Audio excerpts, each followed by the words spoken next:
Manter o estudante matriculado na sala de aula é um grande desafio. Todos os anos, muitos jovens dos ensinos médio e fundamental, na capital e interior, acabam abandonando os estudos por causa de inúmeros fatores.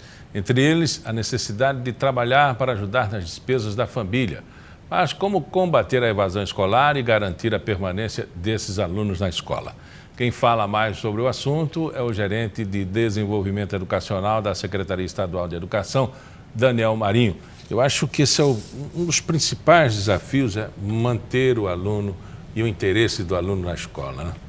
E é um problema histórico. Na verdade, se você for fazer uma pequena análise da história de Alagoas, da educação de Alagoas no último século, você vai perceber que, de certa forma, só tem uma forma de analisar esse problema, que é historicamente, de forma processual, né?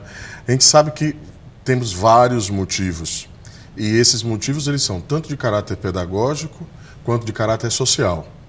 E é, inclusive, por causa dessas questões sociais que esse problema se avoluma e se torna extremamente difícil de se combater. Você imagine que a escola é um equipamento social que, de certa forma, traz o jovem para o seu seio, mas a vida do jovem em si não está apenas atrelada à organização da escola, né? E aí, nesse sentido, você tem a questão da necessidade de trabalhar, que é urgente, né, para os nossos jovens, principalmente quando eles completam 15 anos, um pouco menos, um pouco mais. Você tem a questão da gravidez na adolescência, que também é uma outra questão fundamental, que não afeta só meninas, mas os meninos, normalmente, que precisam, vamos dizer assim, assumir a paternidade. Você tem a questão das drogas, você tem a questão do tráfico, você tem a questão de outros tipos de violência e que, de certa forma, em Alagoas, a gente tem observado que mesmo que esses problemas existam, mesmo que esses problemas eles persistam, nós temos alcançado algum êxito nesse processo primeiro da organização da educação, que, como política pública, a educação precisa incluir, né? E aí, nesse sentido, é claro que os números são preocupantes, mas ao mesmo tempo eles nos alertam para um processo bom, um processo interessante, já que nos últimos 10 anos, né, Alagoas ela tem incluído mais jovens na escola e a taxa de evasão tem diminuído. O que foi feito como política pública para acabar, se não minimizar o problema?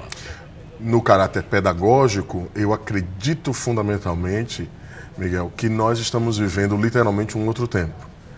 Porque hoje nós temos um conjunto de ações que são organizadas na Escola Pública Estadual de Alagoas que tornam a escola mais interessante. Então você veja, por exemplo, nós temos o programa Escola 10, que é o programa que, além da relação com os municípios, ele ataca 4 frentes fundamentais para que o aluno permaneça na escola e permaneça com qualidade, né? E permaneça com aprendizagem com qualidade, né? Você tem a organização do LAP. O LAP são os laboratórios de aprendizagem, e esses laboratórios de aprendizagem, eles, depois de uma avaliação diagnóstica, eles focam quais são as principais questões de aprendizagem que o aluno possui para tentar saná-las, né? Quais são os principais problemas. Você tem o combate à evasão.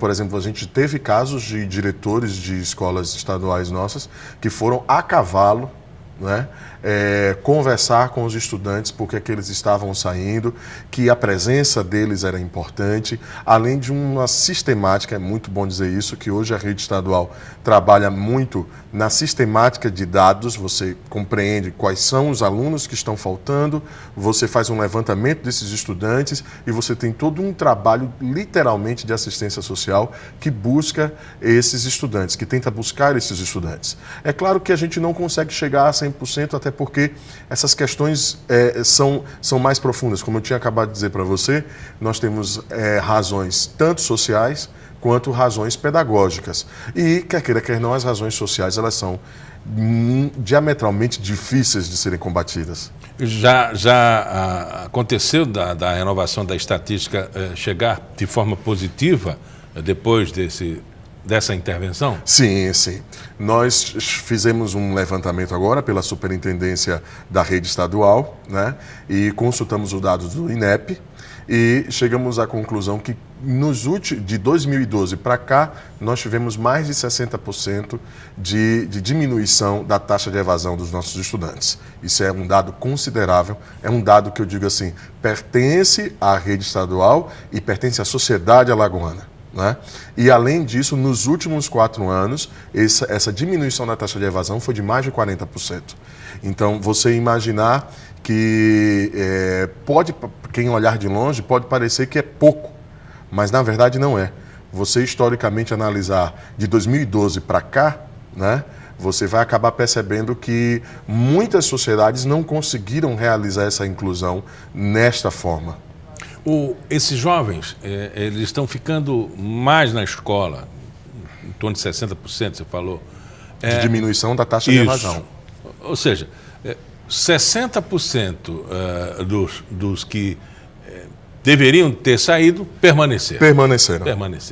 Então, eles vislumbram um conteúdo lá na frente, bem melhor, uma vida bem melhor, diante desse cenário de crise, porque a gente tem que considerar que estamos num cenário de crise que é pior. Então, os 60% é muito mais. Não é? Se tiveram a oportunidade de fazer uma pesquisa sobre a perspectiva de futuro, o que é que eles querem do futuro ou o que eles almejam no futuro? Uma das pautas fundamentais hoje trabalhadas na rede estadual é o protagonismo juvenil, né? Acho que você já deve ter ouvido aqui alguns colegas da SEDUC falarem a respeito dessa questão, né? Então, eu gosto muito de utilizar como exemplo o que nós temos hoje das 317 escolas da rede estadual, as 50 escolas de ensino integral. E grande parte das ações pedagógicas que estão sendo feitas nas escolas de ensino integral estão indo para as escolas de tempo parcial. E em que sentido? A bandeira fundamental, e que não é apenas bandeira, né? Vamos dizer assim, é um clima, é a organização das relações entre gestão pedagógica, professores e estudantes, é que todo o desenvolvimento da gestão democrática das escolas seja feita com a participação dos estudantes. Eu vou dar 2 exemplos, que não estão apenas nas escolas de ensino integral. Nós temos hoje uma política de desenvolvimento de clubes juvenis e de grêmios estudantis em todas as nossas escolas, né? E o Grêmio Estudantil, quer queira, quer não, ele traz à tona uma participação dos estudantes no sentido político, no sentido social, cultural e até mesmo de exigência de uma melhor qualidade de ensino em sua escola, né? E nós temos também, né, a organização dentro dos conselhos de classe da representação dos estudantes.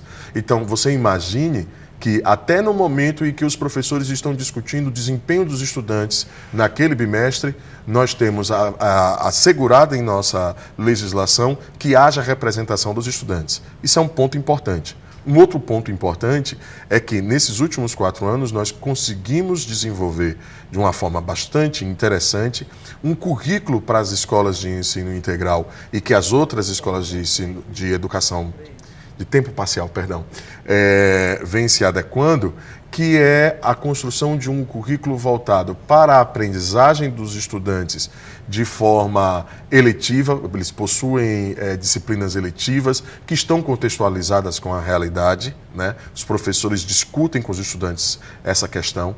Os estudantes possuem momentos, disciplinas, componentes curriculares de projetos integradores, onde eles vão pensar num problema, na resolução de um problema atual, né? E aí, juntamente com os professores e usando desse dinamismo do protagonismo, eles vão tentar resolver aquela questão. Então, todas essas questões são pensadas e, claro, se você pensar se está contente nesse momento, talvez não, mas o mais importante de tudo isso é que existe hoje o desenvolvimento de um novo clima, de uma atmosfera interessante na SEDUC, nas regionais de educação e nas próprias escolas, para trazer essas inovações para os estudantes, para tornar o clima escolar mais interessante para eles, para fazer com que a escola seja um equipamento social em que ele se sinta bem, em que ele se sinta acolhido, em que ele se sinta representado.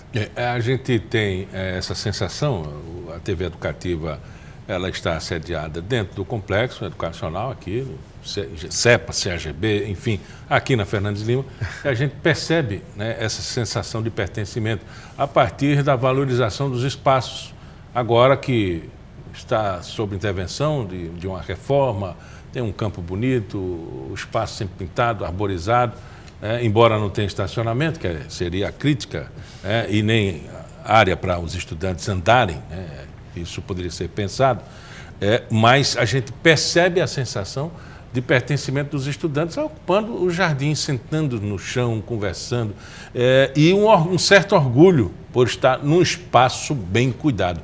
Isso faz parte também do processo, né? Faz muito parte do processo. Como eu estava dizendo para você, faz parte de uma espécie de atmosfera escolar e que ela é necessária. Uma coisa é você estudar numa escola sucateada. Outra coisa é você estudar em uma escola que, por exemplo, hoje você já tem uma descentralização de recursos nas escolas que, para pequenos reparos, os diretores acabam sendo autônomos para realizar isso. Então, aquilo que era antes feito com processos demorados, que iam para várias salas e vários gabinetes para serem deferidos, hoje em dia o próprio diretor pode fazer com esse processo de descentralização de recursos. Isso é uma questão importante. Outra questão importante que você estava falando é que o CEPA, juntamente com mais 9, será um dos centros de educação integral que estão sendo organizados. Tivemos, nas semanas passadas, a inauguração de um centro de educação integral em Arapiraca, e essa ideia de que você estava falando, do clima, dos alunos poderem se sentar no gramado, de ter uma piscina, de ter um campo de futebol bem organizado, de ter espaços de convívio, também foi inaugurado em Arapiraca, e a proposta é que nós tenhamos ao todo 10 centros de educação integral. Conversamos com o Daniel Marinho, gerente de desenvolvimento educacional da SEDUC. Muito obrigado pela entrevista. Obrigado a vocês pela oportunidade. O Pauta Especial fica por aqui. Voltamos no nosso próximo encontro, sempre às 11h30 da manhã, com reprise às 4h30 da tarde.